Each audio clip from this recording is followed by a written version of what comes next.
दोस्तों, वह ऐतिहासिक पल आखिरकार आ ही गया जिसका इंतजार हर भारतीय ने बरसों से किया था।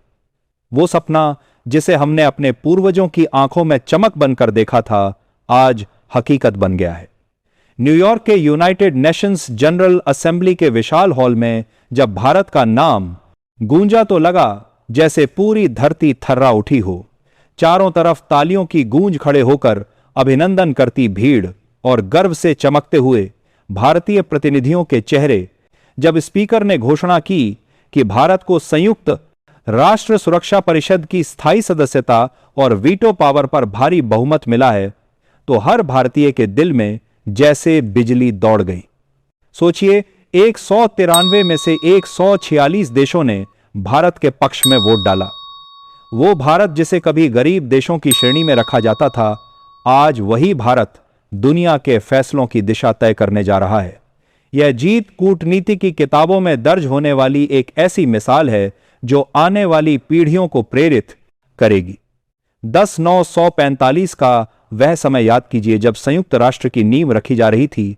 तब भारत गुलामी की जंजीरों में बंधा था। तब हमारे पास ना आवाजों थी ना पहचान।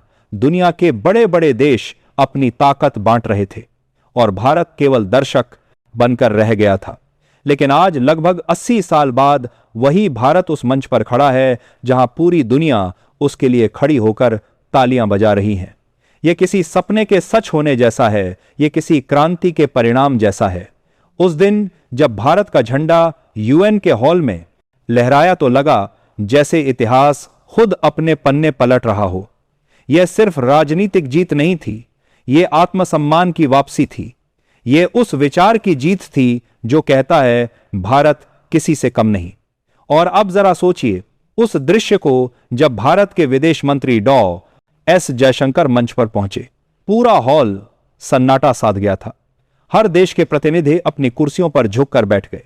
सबकी नजरें जयशंकर जी पर थी और फिर जैसे ही उन्होंने बोलना शुरू किया, उनकी आवाजों में दृढ़ता थी, आत्मविश्वास था और उस आत्मा की गूंज थी जो सदियों की संघर्ष से निकली थी। उन्होंने कहा, भारत केवल अपने लिए नहीं बोलता, भारत उन सभी देशों की आवाजों है जिन्हें अब तक दबाया गया, भुला दिया गया। और बस यही वाक्य जैसे बिजली बनकर पूरे हॉल में गूंज गया। सब खड़े हो गए। तालियों की गड़गड़ाहट से हॉल हिल गया। वो कोई सामान्य भाषण नहीं था, वो भारत की आत्मा की गरज थी। उस एक क्षण में दुनिया को एहसास हो गया कि भारत अब किसी का अनुयायी नहीं बल्कि मार्गदर्शक बन चुका है। यूएन के बाहर जब पत्रकारों ने विभिन्न देशों के नेताओं से पूछा कि आखिर भारत को इतनी बड़ी संख्या में समर्थन क्यों मिला, तो जवाब था, भारत भरोसे का नाम है। यह वह विश्वास है जिसे भारत ने अपनी नीतियों, मानवीय दृष्टिकोण और संतुलित नेतृत्व से कमाया है। अफ्रीका से लेकर एशिया तक, यूरोप से लेकर लैटिन अमेरिका तक, हर जगह भारत की डिप्लोमेटिक जीत की गूंज सुनाई दे रही थी। ट्विटर पर अम्मी आर्ट इंडिया लेड्स वर्ल्ड और न्यू ग्लोबल ऑर्डर ट्रेंड कर रहे थे। विदेशी चैनलों पर बहस चल रही थी, क्या भारत अब संयुक्त राष्ट्र की नई रीढ़ बनने में तो रात होने से बड़ा हजार तीर। अब भारत अब को दीज में बोर सारी महीने जारी है। भारत अब जीत के दूसरे कर अमेरिकी के बाद आरजार के जा रहा है। लेकिन जैसा हर कहानी में होता है, यहां भी विरोधी थे। तुर्की और सऊदी अरब ने खुलकर विरोध दर्ज कराया। तुर्की के प्रतिनिधि तो गुस्से में इतने बौखला गए कि उन्होंने बिल की कॉपी फाड़ दी और मेज पर थपथपाते हुए विरोध किया। लेकिन तालियों की गूंज में उनकी आवाज किसी ने सुनी ही नहीं। वही तुर्की जो हर मंच पर भारत के खिलाफ बयानबाजी करता था, आज दुनिया के सामने बेबस और अकेला खड़ा था। सऊदी अरब के मंत्री भी चुपचाप अपनी कुर्सी पर बैठे रह गए, जैसे उन्हें अपनी गलती का एहसास हो गया हो। उनकी खामोशी बहुत कुछ कह रही थी। भारत की यह जीत सिर्फ वोटों से नहीं बल्कि विरोधियों की चुप्पी से भी मापी जा सकती है। और फिर आया सबसे बड़ा ट्विस्ट, चीन। हां, वही चीन जिसने हमेशा भारत के रास्ते में रोड़े अटकाए। वही चीन जिसने पाकिस्तान को हथियार देकर भारत को परेशान करने की कोशिश की। वही चीन जिसने दशकों तक भारत की प्रगति को रोकने का प्रयास किया। इस बार उसने भारत का समर्थन किया। जब चीनी प्रतिनिधि ने मंच पर कहा, भारत एशिया की सच्ची आवाजा है और भारत के बिना संयुक्त राष्ट्र अधूरा है, तो पूरा सभागार स्तब्ध रह गया। यह किसी चमत्कार से कम नहीं था। जिसने कभी भारत की ताकत को नकारा, आज वही उसकी सराहना कर रहा था। यह भारत की कूटनीतिक विजय थी, वीटो पावर। यह वही ताकत है जो दुनिया के 5 सबसे बड़े देशों के पास है, अमेरिका, रूस, चीन, ब्रिटेन और फ्रांस। इसका मतलब यह कि अगर यह कोई भी देश किसी प्रस्ताव के खिलाफ वोट कर दे तो वह प्रस्ताव वहीं खत्म। अब कल्पना कीजिए, उसी ताकत के साथ भारत का नाम जुड़ चुका है, यानी अब भारत के पास भी वही जादुई उंगली है जो दुनिया के फैसले पलट सकती। हां, अब भारत सिर्फ सुनने वाला नहीं बल्कि निर्णय लेने वाला देश बन गया है।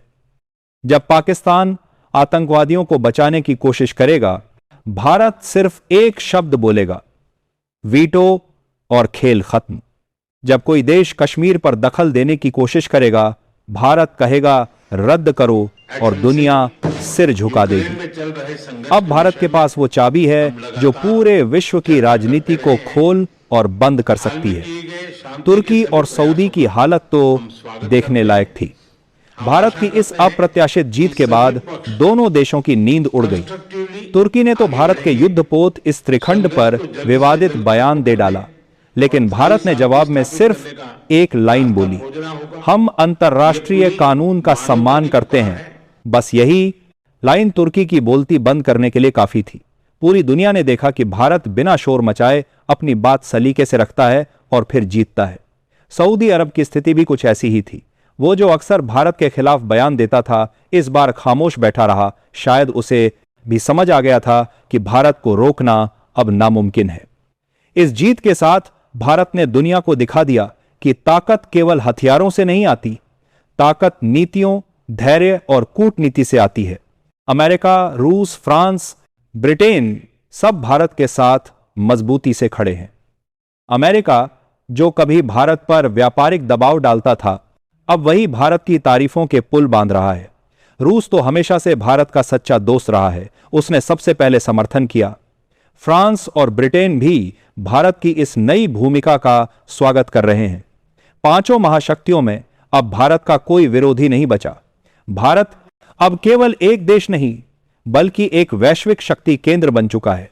उसकी बातों को अनदेखा करना अब किसी के बस में नहीं। अब ऊर्जा, व्यापार, रक्षा, सुरक्षा, हर नीति में भारत का मत निर्णायक होगा। दक्षिण पूर्व एशिया से लेकर अफ्रीका तक के देश भारत की तरफ देख रहे हैं। वियतनाम, म्यांमार, इंडोनेशिया, मलेशिया और 50 से ज्यादा अफ्रीकी देशों ने खुले शब्दों में कहा है कि भारत ही उनकी आवाज है। भारत ने दुनिया को सिखा दिया कि बिना धमकी दिए, बिना गोली चलाए भी दुनिया को अपने साथ खड़ा किया जा सकता है। यही है भारत की असली डिप्लोमेसी, दिल जीतने की कला। जैसे ही यह खबर सोशल मीडिया पर फैली, पूरा इंटरनेट जय भारत के नारों से भर गया। ट्विटर, इंस्टाग्राम, यूट्यूब, हर जगह सिर्फ एक ही आवाज गूंज रही थी, इंडिया लीड्स द वर्ल्ड। प्रधानमंत्री नरेंद्र मोदी ने गर्व से कहा, यह जीत सरकार की नहीं, 140 करोड़ देशवासियों की जीत है। और विदेश मंत्री डॉ जयशंकर ने कहा, यह सिर्फ डिप्लोमेटिक सफलता नहीं बल्कि नए भारत की पहचान है। इन शब्दों ने हर भारतीय के रोंगटे खड़े कर दिए। दोस्तों सोचिए, वो दिन जब संयुक्त राष्ट्र के मंच पर भारत के झंडे के नीचे पूरा सभागार खड़ा होकर ताली बजाएगा, हर घर में जश्न होगा, हर गली में मिठाई बंटेगी, हर दिल में गर्व उमड़ेगा। आने वाली पीढ़ियां पूछेंगी, दादाजी भारत कब महाशक्ति बना था? तो हम गर्व से कहेंगे, बेटा हमने वो दिन देखा था जब पूरी दुनिया भारत के लिए खड़ी हुई थी। यह जीत उस किसान की है जो खेत में पसीना बहाता है, उस मजदूर की जो रात दिन काम करता है, उस सैनिक की जो सीमा पर ठंड में पहरा देता है, और उस छात्र की जो बड़े सपने देखता है। यह जीत हर भारतीय की है, हर उस दिल की है जिसमें भारत बसता है। अब वक्त आ गया है जब भारत सिर्फ सुनने वाला देश नहीं बल्कि दुनिया को दिशा दिखाने वाला देश बन गया है। भारत अब किसी के दबाव में नहीं झुकेगा। अब फैसले दिल्ली से तैयार होंगे। अब आदेश भारत की ओर से जाएंगे। यह नया भारत है जो खुद चलता नहीं बल्कि दूसरों को चलना सिखाता है। और दोस्तों, अगर आप भी इस ऐतिहासिक पल का हिस्सा बनना चाहते हैं तो इस वीडियो को लाइक कीजिए, चैनल को सब्सक्राइब कीजिए और कमेंट में लिखिए जय हिंद, गर्व है मुझे अपने भारत पर। क्योंकि यह सिर्फ एक खबर नहीं, यह हमारी पहचान है। यह कहानी है उस राष्ट्र की जो राख से उठकर फिर से सूरज बन गया है। यह कहानी है उस भारत की जो अब सिर्फ दुनिया का हिस्सा नहीं बल्कि दुनिया का नेतृत्व कर रहा। जय हिंद, जय भारत।